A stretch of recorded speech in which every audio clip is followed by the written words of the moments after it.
you love, cherish, and have grown fond of leave.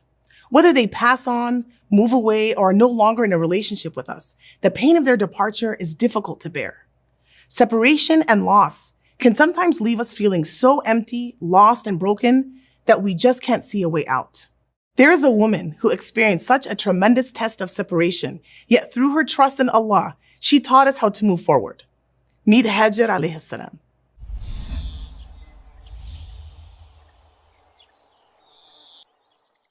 Hajar alayhi salam was the wife of Prophet Ibrahim and the mother of Ismail. Now, to appreciate all that Hajar alayhi salam had been through, it's important we share her background. And that takes us back to Egypt. When Ibrahim alayhi salam and his wife Sarah were traveling through Egypt, they heard that there was a pharaoh who would capture beautiful women and kill their husbands. To protect Sarah, when Ibrahim alayhi salam was asked about her, he said that she's my sister, which wasn't a lie because she was a sister in faith. But despite that, Sarah was taken anyway into the palace of Pharaoh. So when the Pharaoh tried to approach her, Sarah made dua to Allah subhanahu wa ta'ala to protect her. And Allah did so by making Pharaoh get temporarily paralyzed each time he tried to get close to Sarah. Once the Pharaoh realized that Sarah could not be messed with, he sent her away out of fear and gave her gifts as well.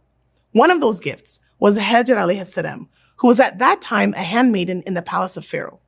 Hajar's name comes from Ha Ajruki, which means here is your reward. So Hajar's name means your reward. And we will soon come to learn what a reward she truly is. So the three of them leave the palace and make their way out of Egypt. Now Ibrahim alayhi salam and Sarah could not have children. So Sarah gifted Hajar to Ibrahim and he marries her. It's important to note that Hajar, coming from the palace of Pharaoh, is not a believer. But after seeing the character and conduct of Ibrahim alayhi salam and Sarah, Hajar too accepts the message of Tawheed. So now Ibrahim alayhi salam and Hajar have a son named Ismail. This is happy news for everyone involved, but things soon would change as Ibrahim gets the command to take Hajar and Ismail and take them to the place near the Kaaba, although its foundations were still buried at the time. Now imagine this scene. It's hot, there are no people, no water, no vegetation, and it doesn't seem like there was any discussion on the way to mentally prepare Hajar for what was about to happen. Ibrahim alayhi salam leaves Hajar and Ismail as he was commanded to do so, with a small amount of dates and some water, and turns away to leave, without saying a word. When Ibrahim alayhi salam was leaving them, Hajar says to him, "Oh Ibrahim, where are you going, leaving us in this valley where there is no one, nor is there anything else around?" She repeatedly asked him, but he did not turn to respond. She then asked him, "Did Allah command you to do so?" He said, "Yes." She said, "Then He, Allah subhanahu wa ta'ala, will not abandon us."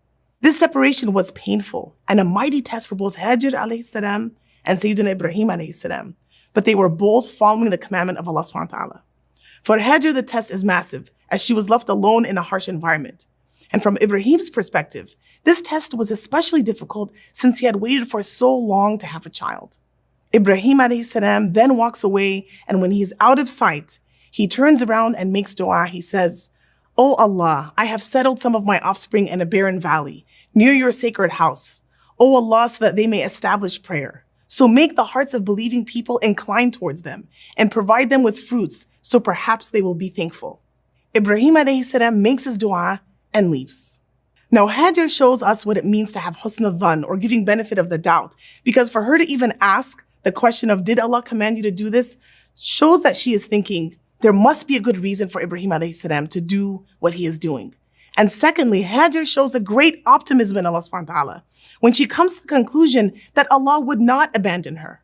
This statement of hers is a beautiful application of a hadith Qudsi. Abu Hurairah radiallahu anhu narrates that Prophet Muhammad sallallahu alaihi wasallam said, "Ana inda dhanna abdi bi." I'm as my servant expects of me. Hajar alayhi salam knew with yaqeen that Allah would not leave her despite the worldly situation of having to be physically abandoned in a deserted place. So now her son is crying since the food is finished, the water is gone, and now she is not able to produce any milk for her son. She had to figure something out. SubhanAllah, this is the case for many single parents today, and especially for single mothers who have to worry about bringing in an income, parenting, managing the house, and so on. That's the situation Hajar found herself in, that she not only has to worry about herself, but Ismail alayhi salam too. So she took it upon herself to look for resources. After running back and forth from Safa to Marwa, calling out to any possible travelers, looking for anything in the distance, she looks up and sees Jibreel alayhi salam. He digs into the ground with his foot, and from there the water of Zamzam springs forth. What a blessed spring, subhanallah. Hajar alayhi salam drank from it and nursed baby Ismail as well. This compensation for her optimism and taqwa reminds us of Allah subhanahu wa ta'ala's powerful words in Surah At-Talaq. وَمَن يَتَّقِ اللَّهَ يَجْعَلْ لَهُ مَخْرَجًا وَيَرْزُقْهُ مِنْ حَيْثُ لَا يَحْتَسِبُ وَمَن يَتَوَكَّلْ عَلَى اللَّهِ فَهُوَ حَسْبُهُ. And whoever is mindful of Allah, He will make a way out for them and provide for them resources they could have never imagined. And whoever puts their trust in Allah, then He alone is sufficient for them. Subhanallah. Similarly, how Allah subhanahu wa ta'ala sent a spring for Maryam after she gave birth so she could be nourished and therefore nourish her baby, Isa alayhi salam. Allah not only provided Zamzam for Hajar and Ismail, but for the tribe of Jurhum who eventually settled there, and for all of the people of Mecca and those who visit from then until now, until Yawm al-Qiyamah. Allah has honored the great sacrifice, struggle, and tawakkul of Hajar alayhi salam. And for centuries, millions of men, women, and children have followed in her very footsteps as they retrace them in Sa'i during Umrah and Hajj. Allah subhanahu wa ta'ala answered the dua of Ibrahim alayhi salam to provide for his family that he left behind and to send Hajar and Ismail a people, the tribe of Jurhum, to establish a community for them.